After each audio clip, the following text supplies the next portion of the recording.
여러분은 극도로 긴장했을 때, 무의식적으로 손을 꽉 쥐거나 불안할 때, 손바닥을 비비거나 두통이 왔을 때, 엄지와 검지 사이를 꾹 누르는 행동을 해본 적 있으신가요? 이것은 단순한 습관이 아닐 수 있습니다. 우리 몸은 오래전부터 손바닥 안에 뭔가가 있다는 것을 직관적으로 알고 있었는지도 모릅니다. 오늘은 그 직관이 현대과학으로 어떻게 해석되고 있는지, 그리고 손바닥의 특정 지점을 자극하는 것이 통증, 불안, 수면에 실제로 어떤 변화를 만들어내는지를 최신 임상 연구 결과와 함께 이야기해 드리겠습니다. 먼저 기본 원리부터 이해해야 합니다. 우리 손과 손가락에는 인체의 12개 주요 경락 중 6개가 지나가거나 끝나는 경로가 집중되어 있습니다. 폐경락, 심장경락, 심포경락, 소장경락, 삼초경락, 대장경락이 그것입니다.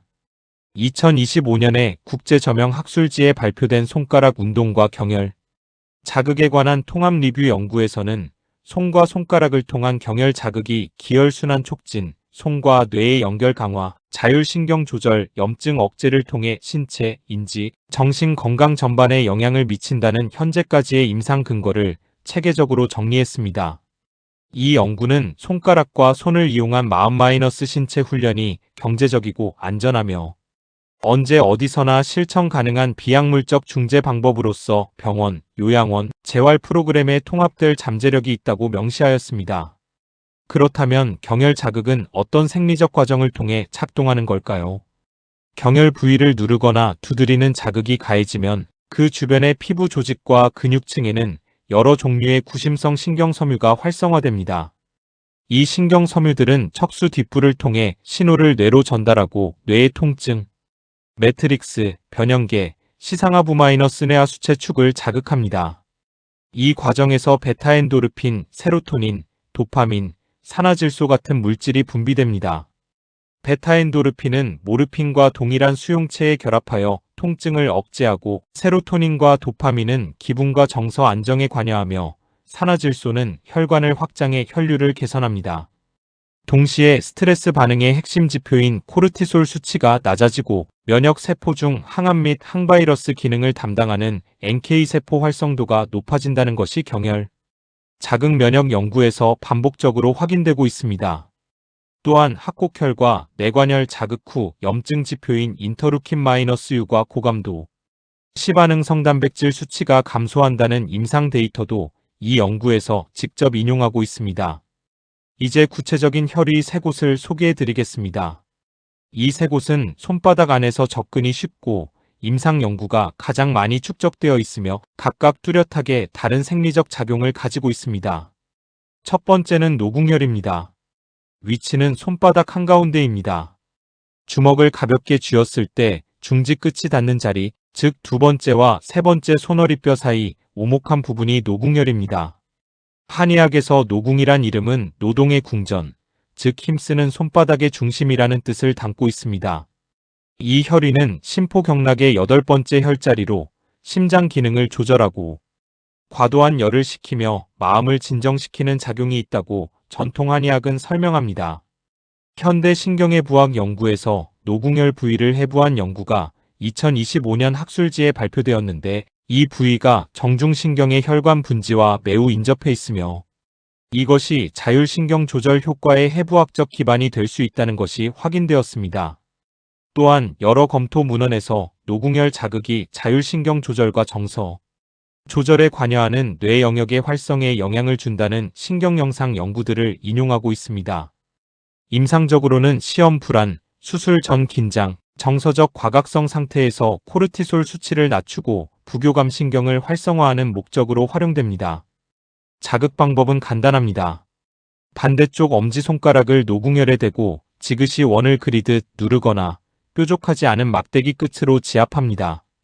한 번에 1분에서 2분씩 하루 2회에서 3회 반복하면 됩니다. 두 번째는 합곡혈입니다. 엄지와 검지 사이 근육이 도드라지는 오목한 부분입니다. 손등 쪽에서 봤을 때 엄지와 검지 중간에 솟아오른 근육의 정점이 합곡혈입니다. 합곡혈은 대장경락의 4번째 혈자리로 전신의 기혈순환을 통솔하는 데 쓰이며 특히 두통, 치통, 얼굴 부위 통증, 소화불량에 전통적으로 활용되어 온 혈의입니다. 이 혈의에 대한 임상 연구는 손 경혈 중 가장 방대하게 축적되어 있습니다. 합곡혈의 신경의 부학적 특성을 분석한 연구에서는 이 혈의가 요골신경의 표면 분지와 매우 인접하며 이것이 말초혈관 확장과 혈류 개선 효과의 직접적 원인이라는 것이 밝혀졌습니다. fMRI를 이용한 연구에서는 합곡혈 자극이 통증과 인지에 관여하는 뇌 네트워크를 조절한다는 것이 확인되었으며 합곡혈 자극 후 통증 관련 지표인 척수 뒷불의 PEX3 수용체 발현이 억제되고 내인성 아편 펩타이드 수치가 상승하는 것이 동물 및 인체 연구에서 보고되었습니다.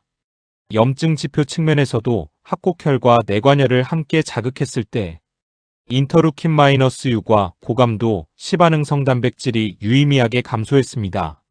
출산 중 통증, 수술 후 통증, 생리통, 만성 요통 등 다양한 통증 상황에서 합곡혈 지압의 임상적 유효성을 보고한 연구들이 다수 존재합니다. 자극 방법은 반대쪽 엄지손가락으로 합곡혈 부위를 지그시 누르고 15에서 30초 유지했다가 떼는 동작을 반복합니다. 누를 때 묵직하거나 약간 저린 느낌이 오는 정도의 압력이 적당합니다. 임산부는 합곡혈 강한 자극이 자궁 수축을 촉진할 수 있다는 임상 보고가 있으므로 반드시 의사와 상의 후 적용해야 합니다. 세 번째는 신문혈입니다. 손목 안쪽 주름선 위에서 새끼손가락 쪽으로 내려가다 만나는 오목한 부분에 위치합니다. 손바닥이 위로 향하도록 손을 펴고 손목주름 위 새끼손가락 쪽 끝 오목한 곳을 찾으면 됩니다. 심장경락의 7번째 혈자리인 신문혈은 문자 그대로 신의 문, 즉 정신활동이 드나드는 문이라는 뜻으로 마음을 안정시키고 불안을 가라앉히며 수면을 유도하는 혈의로 오랫동안 활용되어 왔습니다. 현대 임상 연구에서 신문혈 자극은 수면, 장애와 불안에 관한 연구에서 가장 활발하게 연구되는 혈의 중 하나입니다. 신문혈 단독 또는 삼음교혈과의 병용이 불면증 치료에 미치는 효과를 분석한 연구에서 수면 유도, 잠복 시간 감소와 총 수면 시간 증가가 보고되었습니다. 또한 수면 조절의 핵심적인 뇌내 소포체 스트레스가 경혈침 치료로 완화되고 각성 시간이 대조군에 비해 약 50% 줄었다는 임상 결과도 확인되었습니다. 손가락 운동과 경혈 자극을 결합한 여러 연구에서 신문혈 자극 프로토콜이 포함된 군에서 피로 감소, 수면의 질 향상, 우울 증상 완화가 일관되게 보고되었습니다.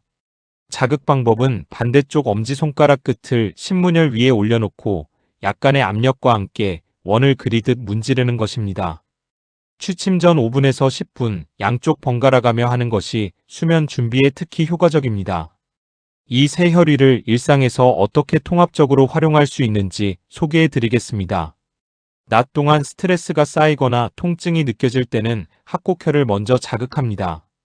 합곡혈 자극은 두통, 목버근함, 소화 불편과 같은 긴장으로 인한 증상들에 즉각적인 완화 효과를 줄 수 있습니다. 회의 전후나 집중적인 업무가 끝난 뒤 1분에서 2분씩 자극하는 습관을 들이면 됩니다. 마음이 불안하거나 긴장될 때 혹은 심장이 두근거리는 느낌이 들 때는 노궁혈을 자극합니다. 주먹을 살짝 쥐고 반대쪽 엄지로 노궁혈을 지그시 누르면서 천천히 호흡을 가다듬는 것만으로도 자율신경의 균형이 달라지는 것을 느낄 수 있습니다. 저녁에 잠자리 들기 전 특히 생각이 많아서 잠이 오지 않을 때는 신문혈을 5분에서 10분 자극합니다. 취침 전 신문혈 자극은 심장 경락의 과활성을 진정시키고 부교감신경을 우세하게 만들어 수면 진입을 도울 수 있습니다. 손 반사요법 관련 연구도 이 맥락에서 중요한 임상 데이터를 제공합니다. 관상동맥 조영술을 받는 환자 60명을 대상으로 한 무작위 연구에서 시술 후 손 반사 마사지를 적용한 그룹은 대조군에 비해 중등도 불안 점수가 2시간 후와 3일 후 모두 유의미하게 감소했고 통증 점수는 심각한 수준에서 경증 수준으로 내려갔으며 심한 피로를 보고한 비율도 33.3%에서 10%로 크게 줄었습니다.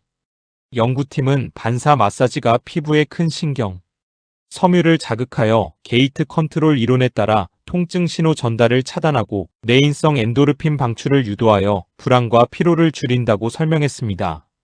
마지막으로 몇 가지 현실적인 당부를 드리겠습니다. 오늘 소개해드린 방법들은 근거가 축적되고 있는 보완적 자가 관리법이지 의학적 치료를 대체하는 방법이 아닙니다. 통증, 불안, 수면 문제가 일상 수준을 넘어 지속된다면 반드시 전문의 진찰을 받으셔야 합니다. 경혈 자극은 어디까지나 일상 속 회복과 예방을 돕는 보조적 수단으로 이해하는 것이 가장 정확합니다. 또한 혈압약이나 항응고제를 복용 중이거나 특정 피부 질환이 있는 분은 자극 강도를 조절하거나 전문가와 상의하는 것이 좋습니다. 손바닥 안에는 5,000년이 넘는 임상 경험과 이제 현대 신경과학이 하나씩 해독해가고 있는 정보가 담겨 있습니다. 그 지도를 일상 속에서 조금씩 활용해 보시길 권합니다.